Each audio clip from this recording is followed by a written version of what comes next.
কোনো সিনেমা বা সিরিজে না, বরং বাস্তবেই মোদির বিরুদ্ধে এবার যুদ্ধ ঘোষণা করলেন তামিল অভিনেতা থালাপতি বিজয়। সরকার, মাস্টার সহ আরও অনেক সিনেমায় তিনি যেমন বিপ্লবী চরিত্রে মানুষের মন জয় করেছেন, তেমনি এবার বাস্তব জীবনেও ভারতের সরকার প্রধানের বিরুদ্ধে হুঁশিয়ারি উচ্চারণ করলেন। বিস্তারিত শিহাব ইসলামের ডেস্ক রিপোর্টে। நம்பர் 1 சீட்ல இருக்கிற எனக்கு எவ்வளவு ஏறம்। এবার ভারতের প্রধানমন্ত্রী নরেন্দ্র মোদী এবং তার দল বিজেপির বিরুদ্ধে সরাসরি যুদ্ধ ঘোষণা করলেন দক্ষিণ সিনেমার সুপারস্টার থালাপতি বিজয়। বিজেপিকে ফ্যাসিবাদী আখ্যা দিয়ে আদর্শগত শত্রু হিসেবে চিহ্নিত করে ঘোষণাও দিয়েছেন তিনি। আর এই ঘোষণা দিয়েই 2026 সালের তামিলনাড়ু বিধানসভা নির্বাচনের দামামা বাজিয়ে দিলেন এই অভিনেতা এবং রাজনীতিক।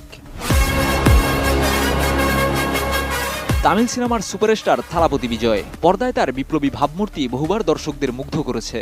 তবে এবার বাস্তবে রাজনীতিতেও গর্জে উঠলেন তিনি।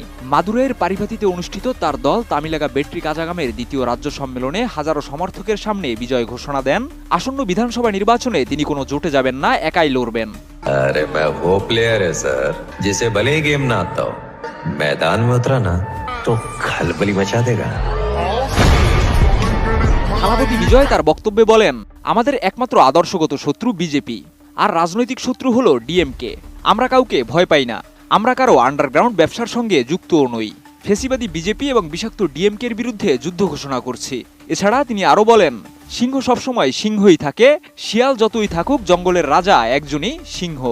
There are so many jackals and other animals in the forest, but there will be only one lion, and even if it is single, it will be the king of jungle. Antibacterial additive যুক্ত সেরা water tank বিশুদ্ধ পানিতে bacteria জন্মাতে দেয় না।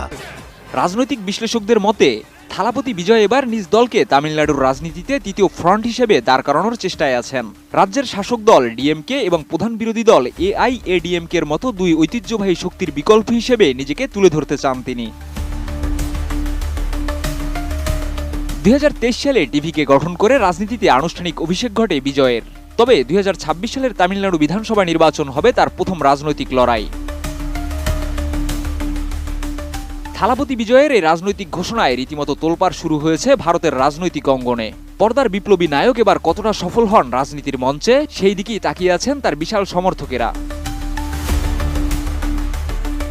শিহাব ইসলাম, ATN news.